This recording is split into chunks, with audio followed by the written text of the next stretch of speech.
Bueno, pues vamos a ir empezando. En primer lugar, gracias a todos por las inscripciones y por el interés. Soy Leonor Ortega López, la directora del laboratorio de IVF Spain, y en este webinar pues queremos acercaros un poquito más a lo que hacemos en el laboratorio, seleccionando embriones que posteriormente son transferidos o congelados, digamos, en la selección embrionaria que hacemos en el laboratorio con los embriones de buena calidad o con un potencial para nosotros implantatorio importante. Voy a dividir el webinar, voy a hacer una pequeña introducción muy cortita y luego junto con todo el equipo del laboratorio hemos diseñado unas preguntas frecuentes que soléis hacernos en los tratamientos de reproducción, pues antes de empezar o durante el tratamiento o después del tratamiento, dudas frecuentes que se os ocurren, que voy a tratar de resolver, y luego pues tenéis una parte de preguntas en el soporte propio del webinar, donde podéis consultarme todas las cosas que queráis y en cuanto acabe la presentación pues empiezo a responderlas. ¿Vale? Entonces, bueno, os cuento un poquito. En la selección embrionaria intervienen tres pilares principales o básicos, que son los criterios morfológicos, son los más habituales y los imprescindibles y los que se utilizan desde hace más tiempo. Los criterios cinéticos, que son aquellos criterios que nos van a hablar de la cinética del embrión, los tiempos de división embrionaria que sufren los embriones durante el cultivo. Y de la conjunción de estos dos están los criterios morfocinéticos, que son aquellos criterios con los que valoramos los tiempos de división embrionaria y la calidad embrionaria que tiene ese embrión en un momento determinado del tiempo. Luego os explicaré un poquito más cómo valoramos esto. Y luego están los criterios genéticos como tercer pilar básico y fundamental para nosotros, con los que tenemos en cuenta la carga genética que posee ese embrión. Si son embriones cromosómicamente normales que pueden dar lugar a un embarazo con mayor seguridad. Aquí os he puesto en esta diapositiva un timing de las divisiones embrionarias, partiendo de la base en la que el día cero o punto cero, tiempo cero, ocurre cuando el espermatozoide y el óvulo se fusionan. Observaríamos en día 1 a las 16-18 horas después de esta fusión si existe fecundación o no existe fecundación, si es una fecundación normal o normal, que es cuando llamamos desde el laboratorio y os comentamos. Tenemos tantos ovocitos fecundados, tantos correctamente, con tantos incorrectamente, y contamos con estos embriones para el cultivo. Posteriormente analizaríamos el día 2, que es a las 43-45 horas post fusión de estos gametos, posfecundación, la posfusión después de ver la fecundación, y lo que aquí ya observamos es división embrionaria. Observamos pues una serie de células con una fragmentación determinada que ahora luego os explicaré. Luego tenemos el día 3, 67-69 horas después. Este baremo de horas que veis depende un poco pues, del ritmo que lleva el embrión y también depende del medio de cultivo que utilicemos en el laboratorio, de los incubadores que tengamos. Cada uno ajusta un poquito sus tiempos a lo que considera su normalidad. Luego tenemos el día 4, 94-98 horas postfusión, y luego días 5 y día 6, donde el rango es mucho más amplio, porque aquí lo que analizamos es una estructura determinada que luego os explicaré, y el tiempo varía entre las 112 horas y las 140, aquí el rango es mucho más amplio. Con respecto a la clasificación morfológica que os comentaba anteriormente, en día 2 y en día 3 los clasificamos atendiendo a estos dos criterios que veis en la diapositiva. Primero, el número de células, muy importante, y el segundo, los grados de fragmentación. Para que os hagáis una idea, el número de células en día 2 tiene que estar entre 4 y 5 células para estar en un número de células adecuado al día de desarrollo en el que está, y en día 3 entre 7 y 8. Y los grados de fragmentación varían desde el 1 hasta el 5. El grado 1 implica el 0% de fragmentos, y el grado 2 entre 0 y 10, el grado 3 entre 10 y 25, el grado 4 entre 25 y 50, y el grado 5 más del 50%. Muchas veces nos preguntáis, ¿y qué son estos fragmentos? ¿Por qué ocurren estos fragmentos? Pues las blastómeras, cuando se dividen, hay veces que eliminan restos, que son restos celulares que no tienen núcleo y que son, para que me entendáis, pues como cosas que les sobran. ¿Qué pasa? Cuantos más fragmentos tengamos, más difícil es que el embrión compacte y forme la estructura de blastocisto en día 5, que es la que nos interesa y la que va a dar lugar a un embarazo correcto, o que puede dar lugar a un embarazo. Entonces, ¿cómo los clasificamos? Pues les asignamos el número de células que tienen, acompañado de un numerito que será el grado de fragmentación que tienen. Siempre hablaremos de grado 1 y grado 2 como embriones de buena calidad, grado 3 y grado 4 embriones de calidad intermedia y grado 5 embriones de mala calidad. ¿Y qué pasa cuando llegamos al día 5, día 6? Al día 5, día 6 de cultivo. Aquí lo que observamos ya es una estructura completamente diferente, es una estructura mucho más organizada, mucho más diferenciada, que se denomina blastocisto. Seguro que habéis oído hablar muchísimo de este nombre, lo habéis escuchado muchas veces, y en él tenemos que distinguir unas partes diferenciadas básicas. Una es el trofectodermo, que es el conjunto de células que rodean a la masa celular interna y son las que van a formar la placenta, y luego la masa celular interna, que es la masa que va a formar directamente al embrión. La zona pelúcida que veis en el dibujito, esta zona es la zona originaria del ovocito y que finalmente tiene que romperse para que el embrión pueda salir y pueda implantar en el endometrio. ¿Y cómo clasificamos estos blastocistos? Pues atendiendo a 3 criterios: el grado de expansión, la masa celular interna y el trofectodermo. El grado de expansión tiene un rango desde el número 1 hasta el número 6. El número 1 sería el menos expandido y el número 6 el que está totalmente expandido o fuera ya de esta membrana pelúcida. ¿Vale? Nosotros lo que hacemos en el laboratorio muchas veces en día 5 aún no han llegado a ser un blasto 4 o un blasto 5 y hay que esperar un poquito más para que puedan salir. Pero es cierto que en cualquiera de estos rangos, sobre todo a partir de blasto 2, donde ya diferenciamos, porque el blasto 1 a veces es muy inicial y no diferenciamos bien la masa celular interna del trofectodermo y lo dejamos un poquito más para que el cultivo continúe. Y luego la masa celular interna y el trofectodermo se clasifican con letras, desde la A hasta la D, siendo A la mejor y D la peor. En el caso de la masa celular interna, la masa A es una masa que está compacta, que es uniforme, que es más o menos regular, está bien definida, y el trofectodermo, el grado A, es el trofectodermo que está más tapizado, más desarrollado, con células uniformes y abundantes. Entonces, ¿qué esperamos obtener en un ciclo de reproducción? Pues siempre se aspira pues, un blasto 4, 5, 6 que tenga una expansión AA. Eso sería para nosotros el gold estándar o lo más idóneo. Y luego hablábamos de los criterios genéticos. Como podéis observar en la gráfica, el porcentaje de haploidía en los ovocitos a partir de los 35-36 años empieza a disminuir drásticamente.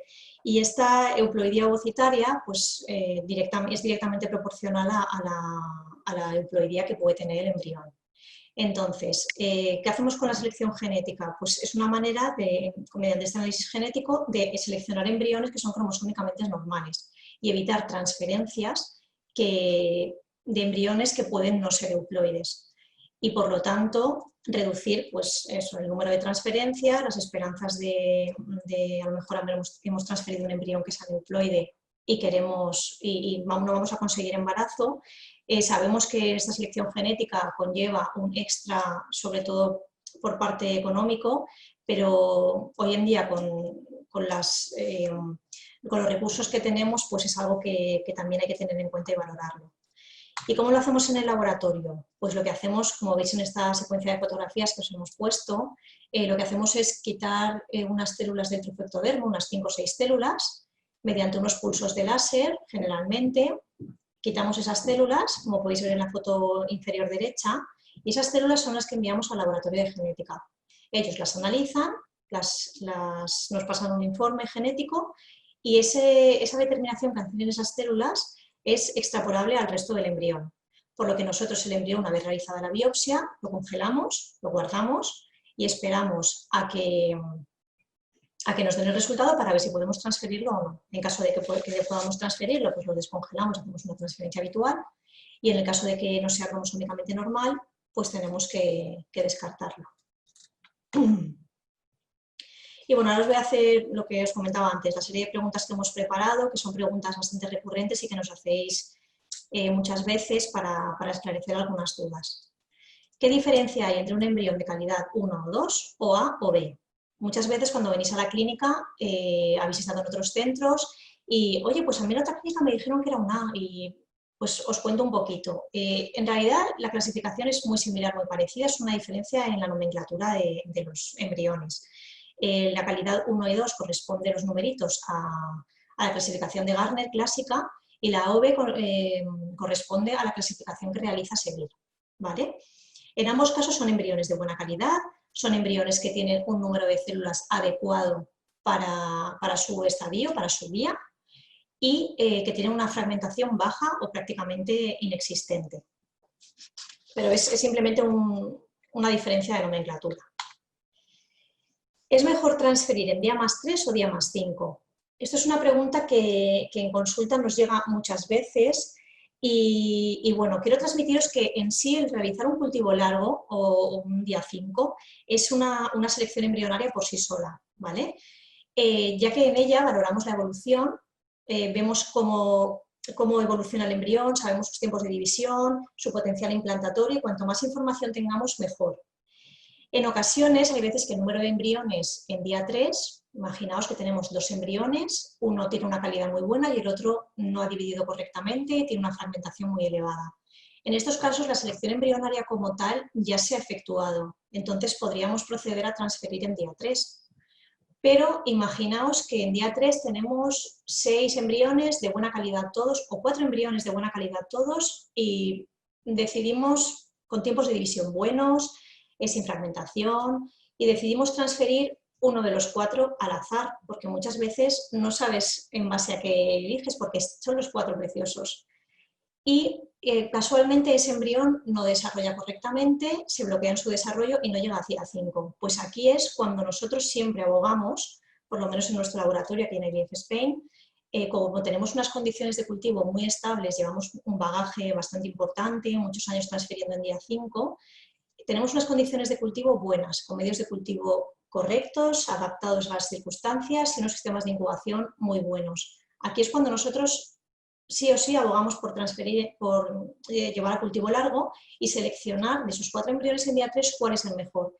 Porque desde el momento del día 3 al día 5, ahí suceden cosas, divisiones, organizaciones, que nos indican cuál es el mejor embrión. Entonces, transferencia de un embrión mejor seleccionado, reducimos el tiempo para conseguir una gestación y además si a esto le sumamos la selección genética de la que os estaba hablando antes, siempre va a ser mejor hacerlo en día 5. ¿Por qué? Porque en día 5 tengo 5 o 6 células que voy a analizar y cuanto más cantidad de material genético tenga, más fiable va a ser ese resultado. Sin embargo, en día 3 solamente analizamos una célula, por lo que el resultado siempre va a ser peor, ¿vale? Entonces, además de esto, también tenemos el tema de la receptividad endometrial. En día 5 hay mayor sincronización con el endometrio, por lo que, bueno, después de todo esto que os estoy comentando, como supondréis, mejor transferir en día 5 en la mayor parte de los tratamientos. ¿Recomiendas timelapse? También una pregunta que nos hacéis muchísimo. Nosotros en la clínica trabajamos con sistema timelapse. Todo el mundo conoce hoy en día lo que es un sistema timelapse. Es una técnica fotográfica que lo que hace es tomar una secuencia de fotografías para luego generar un vídeo. ¿Y cómo acoplamos este sistema timelapse a nuestro laboratorio?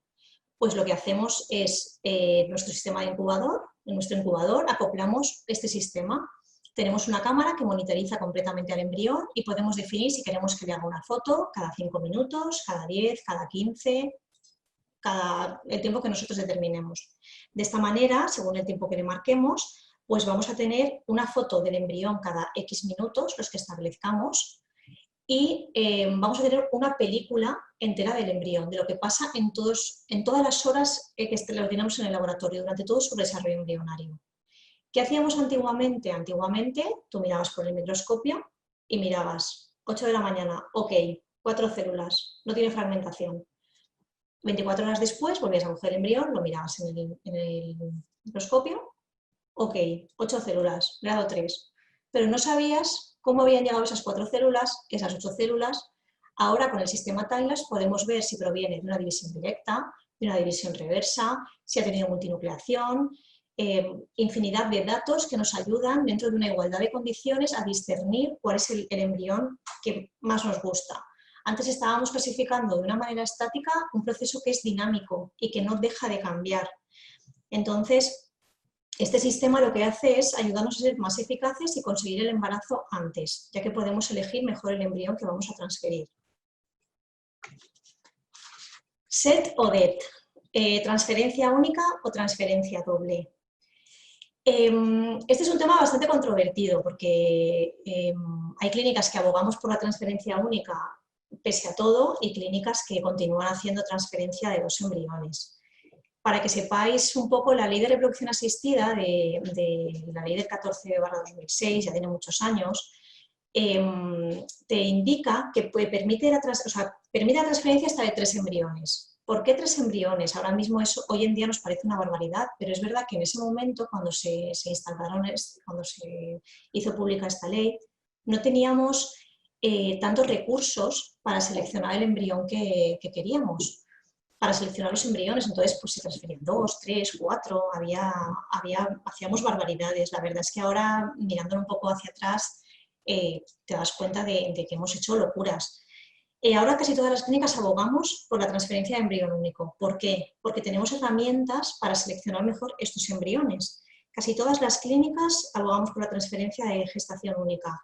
¿Por qué? Porque las gestaciones múltiples al final son perjudiciales tanto para la madre gestante como para la descendencia.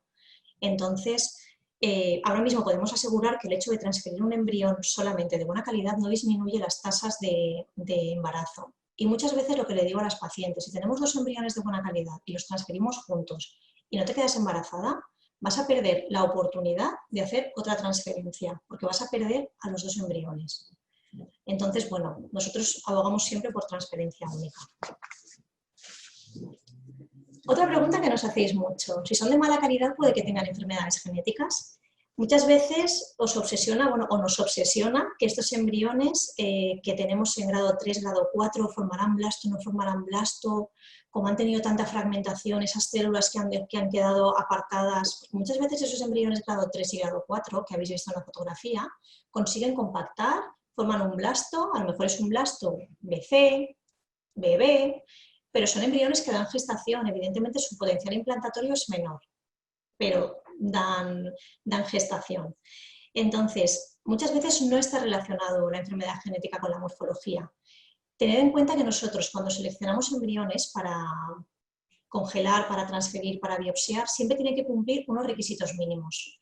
Justo la semana pasada estábamos mirando los datos, hablando de estas preguntas y demás, y mirábamos de esos embriones que hemos considerado aptos para biopsiar, calidades AA, AB, BA, BC, y no encontramos diferencia entre, hay muchas veces que tenemos una A y es aneuploide, y el resto, a lo mejor tenemos un BC o un BB y es euploide.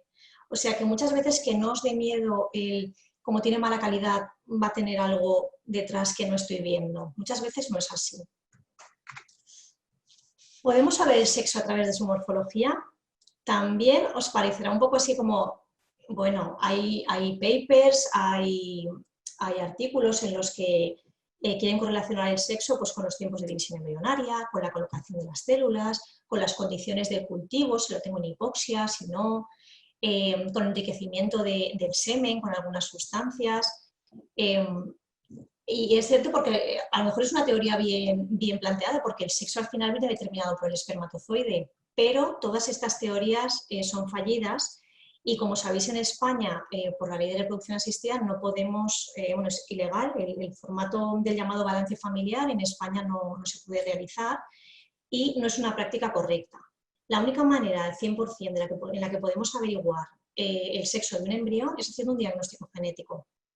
Como os comento, el diagnóstico genético no está para seleccionar el sexo, no está permitido en España, y en los únicos casos en los que lo utilizamos es en aquellas enfermedades que están ligadas al sexo, en las que no queremos transmitir la enfermedad de padres a hijos, y ahí lo que hacemos, podemos elegir sexo para evitar esta descendencia, pero siempre lo que os digo, ligado a una enfermedad que esté ligada a los cromosomas sexuales. ¿Da lo mismo transferir en día 5 o día 6?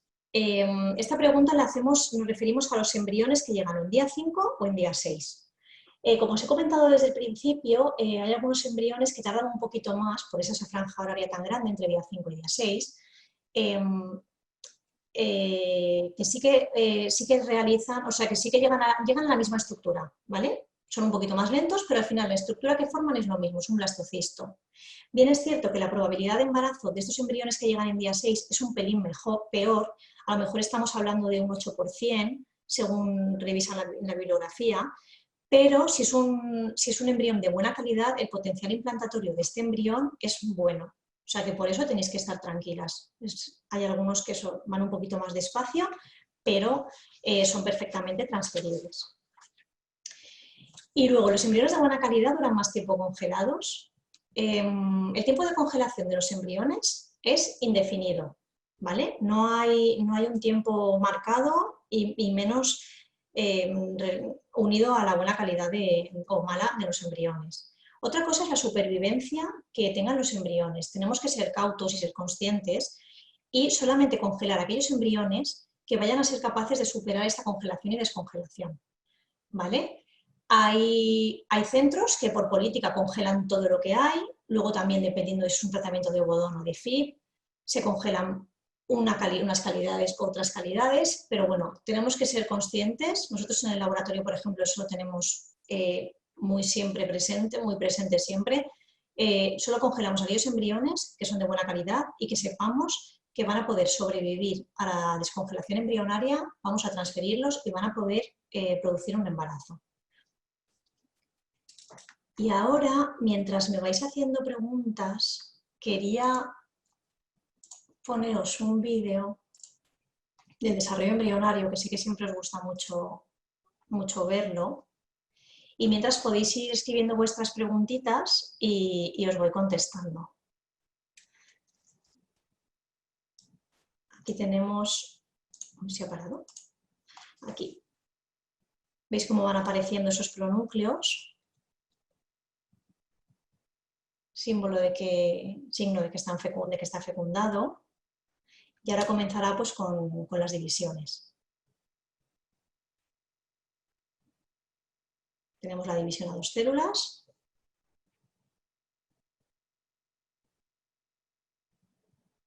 Os he puesto el vídeo porque sí que siempre resulta curioso ver cómo van evolucionando. Ahí tenemos la división a 4, bastante sincrónica.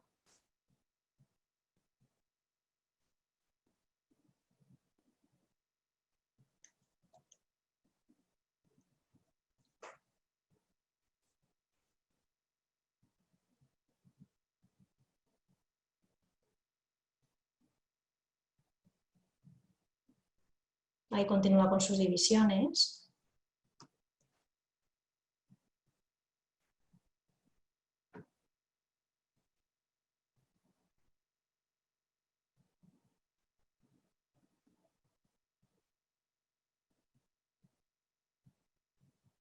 Ahora aquí ya estaría un estadio de mórula.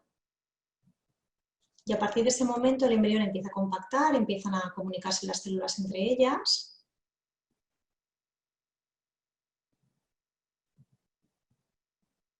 Y ahora poco a poco empieza a colocarse en lo que llamamos un blasto iniciando cavitación. Ahí ya empieza a hacer agujerito, como podéis observar. Y va expandiendo hasta formar el blastocisto, que tiene una masa perfecta. Ya que hemos puesto un embrión modelo para el vídeo, pues así lo veis bonito. Y un trofectodermo muy chulo.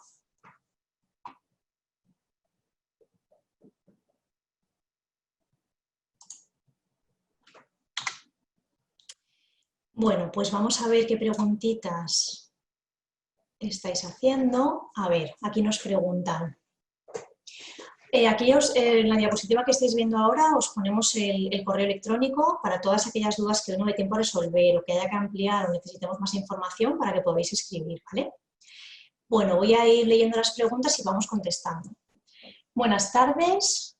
Me gustaría saber si el timelapse se usa en todos los casos. En mi caso, ir a DGP por abortos previos. ¿Es compatible el timelapse con el DGP? Gracias. Sí, claro que es compatible. A ver, se utiliza en todos los casos. Esto depende un poquito de la política de la clínica, del laboratorio, de cómo lo gestione, de cuántos espacios tengan en el time-lapse, de si el paciente paga o no paga. Esto es un poquito variable. ¿Es compatible con time-lapse con DGP? Por supuesto. De hecho, para nosotros es recomendable. ¿Por qué? Porque tenemos mucho más monitorizados a los embriones. Como os he enseñado en la foto anterior, nosotros necesitamos que el embrión tenga un poquito células del trofectodermo saliendo de la membrana, que son las que podemos coger y biopsiarlas. Si los tenemos monitorizados, no tenemos que estar sacando y metiendo del incubador y molestando su cultivo, y al verlos en el time-lapse nosotros podemos elegir de manera más rápida y más eficaz en qué momento los sacamos, así los molestamos solo una vez, los biopsiamos y los volvemos a poner en el incubador hasta que los vitrifiquemos. Vale. A ver, dos cuestiones. ¿Congelar todo o no congelar todo? ¿Y assisted hatching o no assisted hatching? Vale. ¿Congelar todo o no congelar todo? Esto depende un poquito también de la política de organización de la empresa, del laboratorio, de la clínica, de cómo, dónde vengan los pacientes, si les viene mejor o no. Biológicamente hablando, ambas técnicas son buenas, depende también de las tasas de supervivencia que tengas en tu laboratorio. Nosotros, por ejemplo, barajamos unas tasas de supervivencia embrionaria del 96%. ¿Qué solemos hacer? En realidad, en un tratamiento de ovodonación te da un poco lo mismo, porque al paciente le preparas el endometrio para transferir, pero en caso de estimulaciones sí que se ve una ligera mejoría cuando congelas embriones y transfieres en diferido. Y con respecto al assisted hatching o no, nosotros hacemos assisted hatching a los embriones. Y la gente a lo mejor que me está escuchando pregunta, ¿y esto qué es?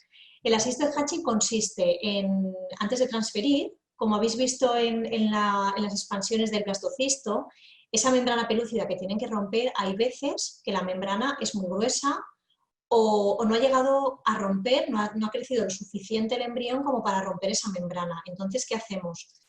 Provocamos un agujerito de manera artificial. Este agujerito pues puede ser de manera química, de manera mecánica.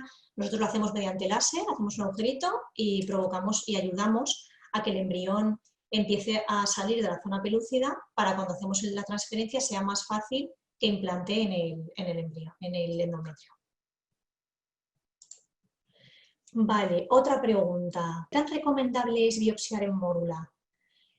En todos los años en los que he trabajado nunca he biopsiado en mórula. Te explico por qué. Yo creo que es un poco limitación de la técnica. Tú en día 3 tienes las células, imagínate el embrión perfecto de 8 células a la que le puedes quitar una, pero en mórula los embriones, bueno, si es una mórula antes de compactar igual lo puedes hacer.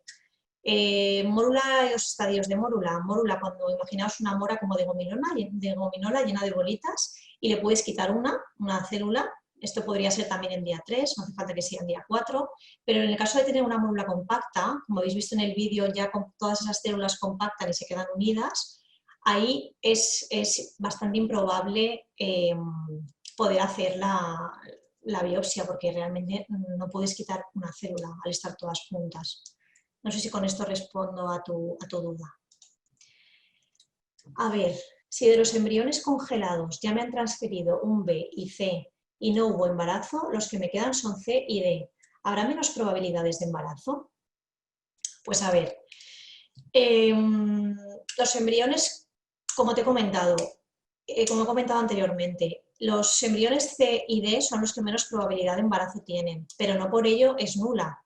Entonces, evidentemente, si tienes embriones, evidentemente hay que transferirlos, ver qué resultado obtenemos, pero la probabilidad es un poco menor que cuando tienes un embrión B, evidentemente. A ver, otra pregunta. Hola, para reducir el grado de fragmentación de cadenas dobles del esperma a 70% y estenotolactospermia, ¿qué técnicas recomiendan? Vale, nosotros aquí en la clínica, bueno, hay varias técnicas que puedes utilizar en el tratamiento del semen fragmentado, de los espermatozoides. Hay columnas de anexina que también seleccionan estas roturas de cadena, y luego también tenemos un chip que le llaman chip fértil, que lo que hace también es, mira, para que me entiendas, es que claro, estas son cosas tan técnicas que a lo mejor no... Es un cristalito, así, de este tamaño más o menos, que tiene como unas columnas, unos caminitos, donde tú pones los espermatozoides en el inicio de un caminito y llegan hasta la otra parte. Es una cámara de microfluidos y coge solamente aquellos espermatozoides que han llegado a la otra parte del caminito. Y con esos espermatozoides son con los que microinyectamos el ovocito. La fragmentación es más o menos estable durante los diferentes eyaculados, entonces, bueno, son selecciones espermáticas. También podemos microinyectar con Sperm Slow, que es un medio que es rico en ácido hialurónico, para poder seleccionar mejor estos espermatozoides. Hay muchas técnicas asociadas para seleccionar el semen y con el que podemos ayudar a que esta fragmentación afecte menos a la calidad embrionaria. Hola, ¿vitrifican los embriones o congelan con el método lento? ¿Hacen assisted hatching antes de congelar? Vale, pues actualmente yo creo que ya prácticamente todas las clínicas vitrificamos embriones. Es una técnica que está superpuesta a punto, los medios funcionan muy bien y nosotros por lo menos en la clínica vitrificamos embriones, tanto embriones como ovocitos. Y el assisted hatching no lo hacemos antes de congelar nunca.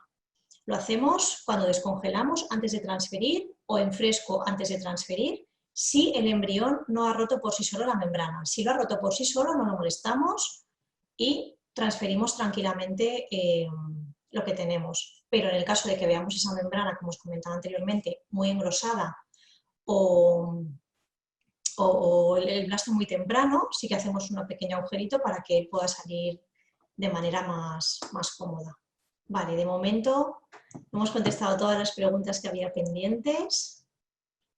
Vamos a ver si tenéis alguna duda más. Vale, a ver, nos pregunta, buenas tardes, ¿se puede revertir la división celular? ¿Sería apto para implantar? Interpreto revertir la división celular a que te refiere a divisiones reversas. Hay muchas veces que los embriones se dividen y luego vuelven hacia atrás. Imaginaos que hay una división a 4 células y luego de repente ves 2. Esto a veces pasa, son divisiones reversas, como las llamamos nosotros, y tienen menos probabilidad de implantación. O sea, se dice que sobre un 15% menos de probabilidad de implantar. No sé si te refieres a esto, Carlos, porque no he entendido muy bien la pregunta, pero sí que pueden implantar. Otra pregunta, ¿cómo afecta el COVID-19 al blastocisto? Jerry, pues ahora mismo es cierto que hay muchos artículos, hay un montón de cosas que se están publicando. Tenemos aún que ver cómo afecta la presencia de COVID-19 en aquellas pacientes en las que hacemos punción. Como de momento no hemos hecho ninguna, se van a publicar seguro artículos y de momento solo ha aparecido un artículo un poco dudoso que ha encontrado presencia de virus en plasma seminal, en semen. Ahora mismo no lo sabemos. Es cierto que nosotros, por ejemplo, no estamos haciendo punciones a pacientes positivas, entonces personalmente no te puedo dar una respuesta porque no la tengo, pero estoy segura de que en unos meses vamos a tener un montón de artículos científicos que nos informen de ello. Vale, otra pregunta. ¿Aconsejas hacer DGP para óvulo de donante y esperma de varón de 45 años? A ver, las anomalías también van ligadas a la edad un poco del varón, entonces nosotros ahora mismo incluso con óvulos de donante muchas veces haces PGS y te lleva sorpresa. Yo, si la gente se lo puede permitir económicamente, sí que lo haría, porque siempre es un plus, es algo más, es un criterio más que añades al tratamiento. Yo sí que lo haría. A ver, ¿existe algún examen para ver la compatibilidad genética de los padres? Yo he tenido 3 abortos diferidos y 4 transfers negativos. Y no sé si es un tema de mi sistema inmunológico que está atacando al embrión. Sí, a ver, claro, hay test de portadores de enfermedades que podemos hacer y ver vuestra compatibilidad genética. sin ningún problema. Y también hay estudios sobre el sistema inmunológico. Nosotros en la clínica, si quieres contactar con alguno de nuestros especialistas, tenemos una inmunóloga y además los ginecólogos están bastante acostumbrados a trabajar con este tipo de circunstancias que por desgracia son bastante habituales en nuestro trabajo y claro que existe test. A ver, aquí tenemos otra. Para la selección espermática, ¿cuál es la ventaja de utilizar gradiente y SWIMAP? Vale, pues a ver, son dos técnicas diferentes y dependen un poquito de cómo esté ese semen.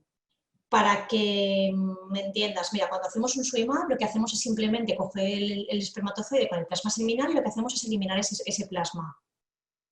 Es una selección, digamos, un poquito más fácil para el espermatozoide. Entonces, cuando tenemos muestras que tienen muchos espermatozoides, que tienen una buena fluidez y no tienen más problema, utilizamos el SWIMAP.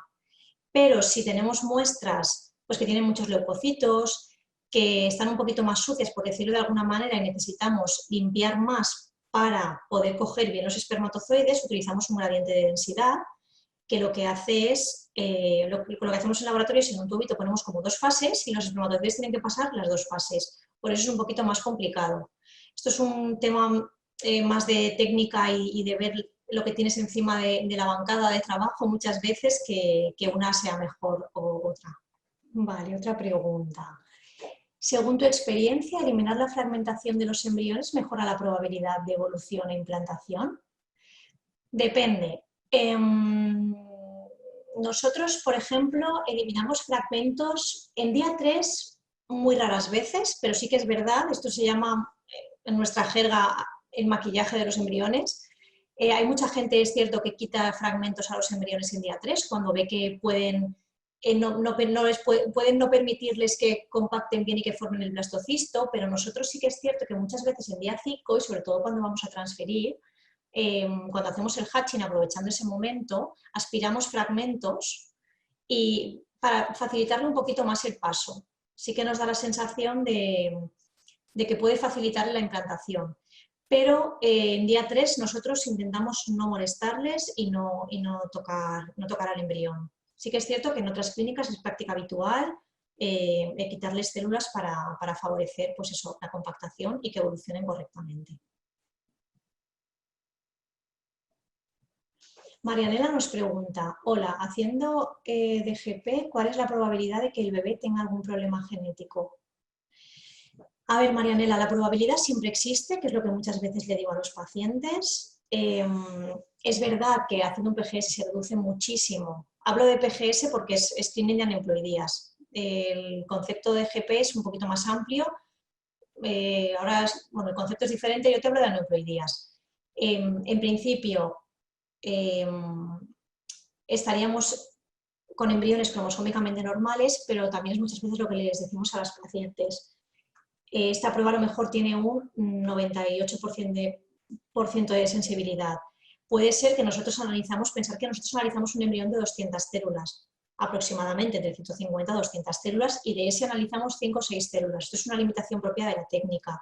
Nosotros con la transferencia de estos embriones estamos súper tranquilos, pero puede ser que cuando transferimos implanta, pensar las veces que se tienen que dividir esas células hasta dar un embrión, o sea, hasta dar un niño, perdón.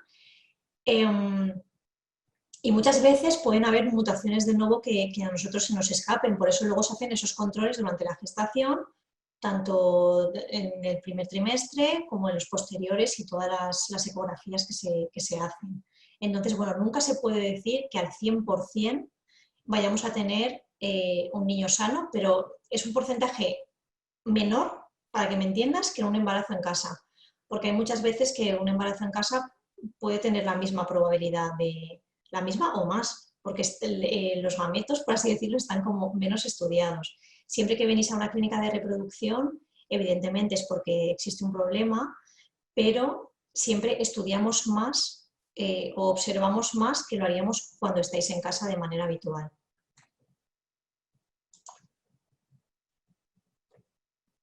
Mira, Marianela nos hace otra pregunta. ¿Hay alguna otra prueba más que el DGP? Gracias. ¿Te refieres de manera genética para seleccionar embriones? Ahora mismo, sí. Ahora mismo, Marianela, es la información con respecto a la información genética del embrión, es lo que, es lo que más información nos da ahora mismo sobre los embriones. Pero bueno, estoy segura de que, igual que ahora ya empezamos a estudiar el medio en el que está el embrión, qué tipo de mensajeros tenemos, van a salir, esta ciencia está avanzando de una manera espectacular en los últimos años y vamos a seguir descubriendo cosas y haciendo cosas nuevas, estoy segurísima. También nos pregunta, ¿el hacer haciendo DGP se pierden embriones? ¿Número de embriones recomendado para hacer DGP? Bueno, eso también depende un poco también de la política del laboratorio y de lo que los pacientes estén dispuestos a arriesgar. Nosotros muchas veces, aunque tengamos un embrión, hacemos PGS, porque muchas veces también a las pacientes, cuando ya entramos en unas determinadas edades, vamos a ver, si una persona tiene 33 años, pues haces una o dos transferencias tranquilamente. Si ves que ya no se queda embarazada, algo puede pasar. Entonces, vamos a mirar ese embrión. Vamos a ver si le está pasando algo y no nos estamos dando cuenta. Número, a ver, 45 años. No sé a qué te refieres con 45 años. No sé si va relacionado con el DGP. ¿Se pierden embriones? A ver, es cierto que nosotros para poder hacer un PGS necesitamos que los embriones tengan una calidad determinada.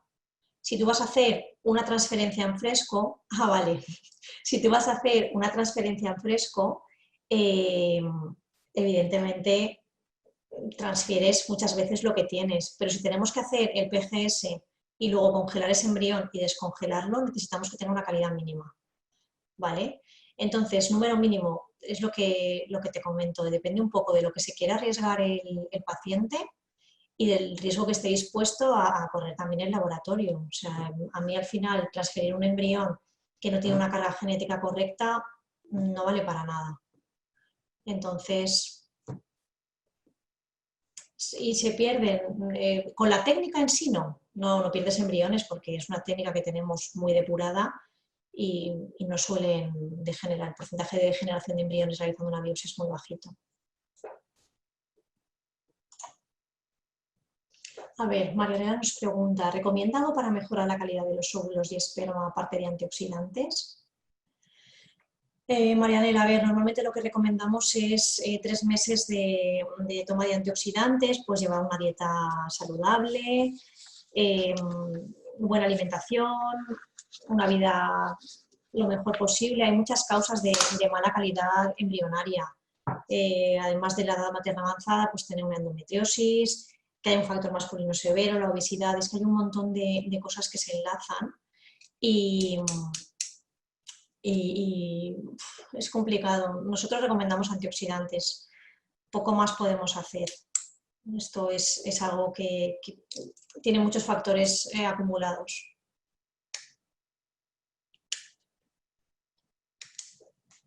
A ver.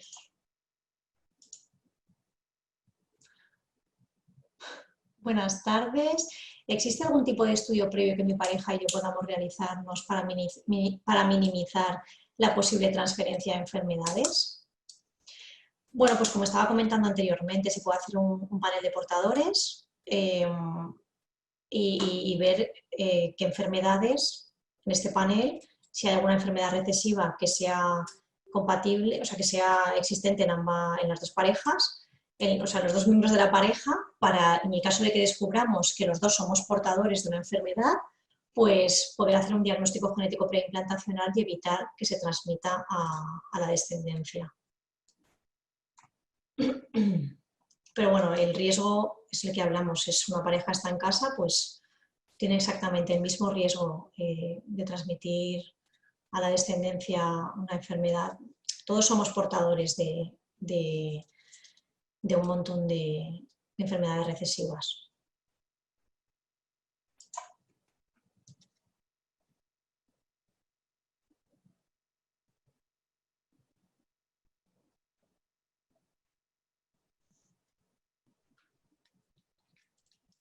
A ver, tenemos más preguntas. Hola, ¿a qué se debe Uy, es que me van saltando. ¿A qué se debe que los embriones luego del examen salgan todos anormales? Gracias. Pues a ver, Maribel,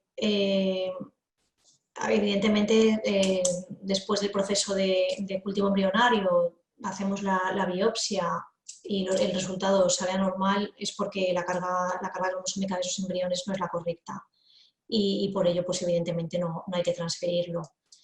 ¿A qué se debe? Pues a veces las reorganizaciones cromosómicas nos juegan malas pasadas y evidentemente en estos casos en el que los embriones ninguno tiene una carga cromosómica correcta o normal, por así decirlo, lo que tendríamos que hacer es pues, pasar a otro tipo de tratamiento, a lo mejor pues, con donación de ovocitos o realizar otro intento. Nosotros, en el caso de que con un par de ciclos no haya ningún embrión normal, damos por sentado que hay que pasar página y hay que hacer otro tipo de tratamiento. ¿Cuánto tardan los resultados después de la biopsia? Bueno, esto depende un poquito del laboratorio de genética con el que trabajemos. Nosotros aquí en IVF Spain tenemos un laboratorio de genética propio y a los 15 días o así después de la biopsia tenemos los resultados. Normalmente pues suelen tardar eso 20 días, como mucho un mes, y en el momento en que recibimos los resultados lo que hacemos es pues avisar a los pacientes y programar la transferencia embrionaria. Entonces usted diría que lo mejor es dejar evolucionar los embriones a cultivo largo en timelapse y si se puede hacer DGP, ¿no? Correcto. Personalmente, por nuestra experiencia y por lo que vemos aquí y por la cantidad de embriones que manejamos al final, lo mejor para nosotros es dejar a cultivo largo en timelapse, evidentemente, porque nos da un montón de información y si encima le podemos poner el plus de hacer un PGS, pues ya es perfecto porque nos aseguramos mucho más lo que estamos transfiriendo. No es un éxito asegurado, pero en un porcentaje mayor. A ver, si se obtiene un embrión mosaico, ¿se suele transferir? ¿Se consensúa con la pareja? Bueno, con el tema de los embriones mosaicos podríamos estar hablando una eternidad porque es un tema que trae bastante discordia.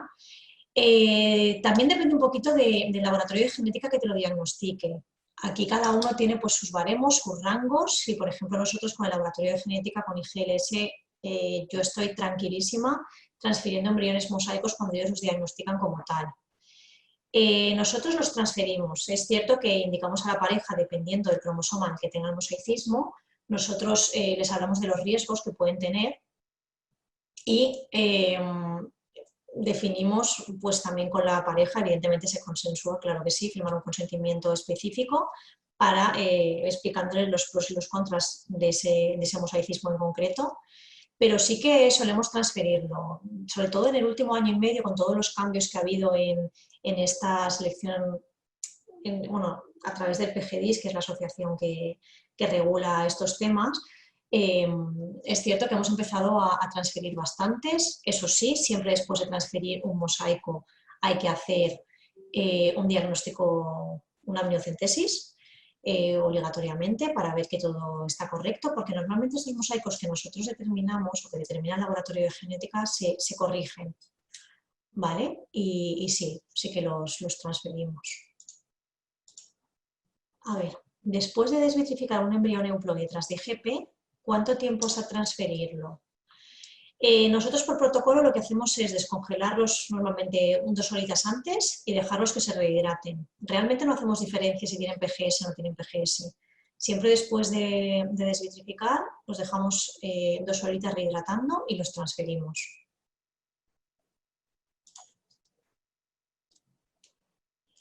El laboratorio descarta automáticamente los embriones anormales, no los guarda, ¿verdad? Maribel, ya que no podemos transferirlos, sí, se descartan, se desechan. Es una pena, pero no podemos hacer nada con ellos, ya que no podemos transferirlos ni enviarlos a ningún sitio, entonces los descartamos. A ver, ¿solís recomendar un test prenatal no invasivo tras transferir un embrión euploide? Nosotros siempre recomendamos el test prenatal no invasivo. Es una norma que tenemos, aunque transfiramos euploide o no euploide. Luego esto depende pues, de la persona o del ginecólogo, del obstetra que le lleven embarazo a la paciente, si están en la seguridad social, si van a un ginecólogo privado, varía un poquito, pero la verdad es que hoy en día con el precio que tienen estos test, yo creo que es algo que se debería hacer todo el mundo y sí, sí que lo recomendamos. ¿Es lo mismo transferir embriones en día 5 o en día 6? Bueno, esta pregunta la hemos explicado en la presentación porque es una pregunta que nos hacéis mucho. Repito un poquito por si no nos habéis escuchado antes. Sí, a ver, nosotros lo que os comentaba antes, en día 5 o en día 6, la estructura del blastocisto es la misma, ¿vale? Tenemos que esperar un poquito más, a lo mejor en algunos embriones, a que lleguen a formarla porque van un poquito más despacio. Y sí que es verdad que en día 6 esta probabilidad de embarazo disminuye un poquito, pero si es un embrión de buena calidad su tasa de implantación es muy elevada, por lo que para nada hay que preocuparse y hay que transferirlos igualmente. A ver, más cositas. ¿Utilizan la activación asistida con calcio en algunos casos en óvulos que fueron vitrificados? Pues mira, Giselle, nosotros la activación ovocitaria la utilizamos, no de rutina, no en todos los casos, personalizamos bastante el uso, sobre todo con ionóforo de calcio, y lo hacemos en óvulos no porque fueran vitrificados, normalmente lo hacemos en ciclos en los que hemos tenido una baja, en ciclos anteriores, cuando hemos tenido una baja tasa de fecundación. Al siguiente ciclo, si es que hace falta realizar otro ciclo, ahí es cuando utilizamos el ionóforo de calcio. Siempre cuando hemos tenido bajas fecundaciones anteriores. Es cierto que queremos hacer un estudio con ovocitos de donantes, pues ver si podemos con sémenes muy alterados utilizar a lo mejor en unos pocos ovocitos sí y en otros no, para ver realmente si nos ayuda. Y bueno, no porque sean vitrificados. Normalmente lo utilizamos evidentemente con pacientes que hayan tenido ciclos fallidos anteriores.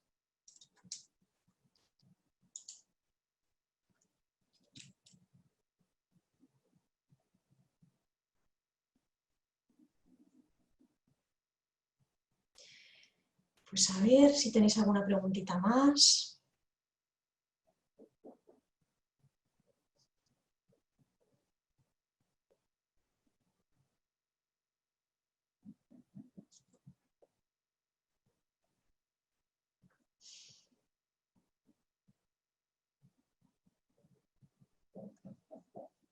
A ver, me han hablado de un sistema de calidad que tienen unas clínicas que me parece muy interesante.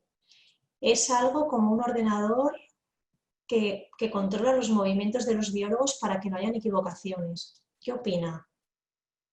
Bueno, supongo que se refiere al sistema, un poco de monitorización de los movimientos que hacemos en el laboratorio, bueno, los biólogos y las muestras biológicas, que son muy importantes. Sí, nosotros aquí en IVF Spain tenemos el Gidget. Es un sistema que lo que hace es, bueno, tenemos como todos, es un trazador de las muestras que estamos utilizando. De hecho, lo llevo aquí colgando. Entonces, identifica qué persona está haciendo el proceso y qué muestras está utilizando. De manera que si por algún motivo te equivocas en el macheo de esas muestras o mezclas pacientes, cosa que no ocurre evidentemente, te salta una alarma. Entonces te ayuda a tener una trazabilidad perfecta y a saber en qué momento ha estado cada persona con qué proceso. Y esto, bueno, pues además de darnos una comodidad inmensa en el laboratorio y tranquilidad, también es una tranquilidad para los pacientes saber que contamos con este tipo de sistema que prácticamente ya está en muchos laboratorios. Es verdad que algunos no lo tienen, pero siempre por eso trabajamos los que no tengan este sistema. De todas formas, nosotros hacemos como doble check. Siempre hay dos personas, estamos como acostumbrados como a trabajar en parejas para que no haya error de ningún tipo. Entonces aquí tienes como un plus más, además de chequear todos los procesos que haces, tienes un gran hermano externo, por así decirlo, que te controla lo que haces. A ver, más preguntas. ¿Es mejor seleccionar los espermatozoides por SWIMAP o gradientes de densidad en un normosegment cuando vamos a realizar un DGP y realizar ICSI o PICSI? Vale, a ver, en un normosegment es cierto que utilizando gradientes de densidad seleccionas un poquito más los espermatozoides, lo explicaba anteriormente. Cuando vamos a realizar un DGP nos da un poco también lo mismo. Lo que tenemos que tener claro al realizar un DGP es que no vamos a realizar una FIV, una fecundación in vitro tradicional, vamos a realizar microinyección. ICSI o PICSI. Nosotros normalmente hacemos ICSI y en el caso de que veamos una fragmentación elevada sí que utilizamos PICSI. El Sperm Slow, que es un medio que está enriquecido con ácido hialurónico y nos ayuda a seleccionar aquellos espermatozoides que son como más competentes, por así decirlo, para que me entendáis, para realizar la fecundación.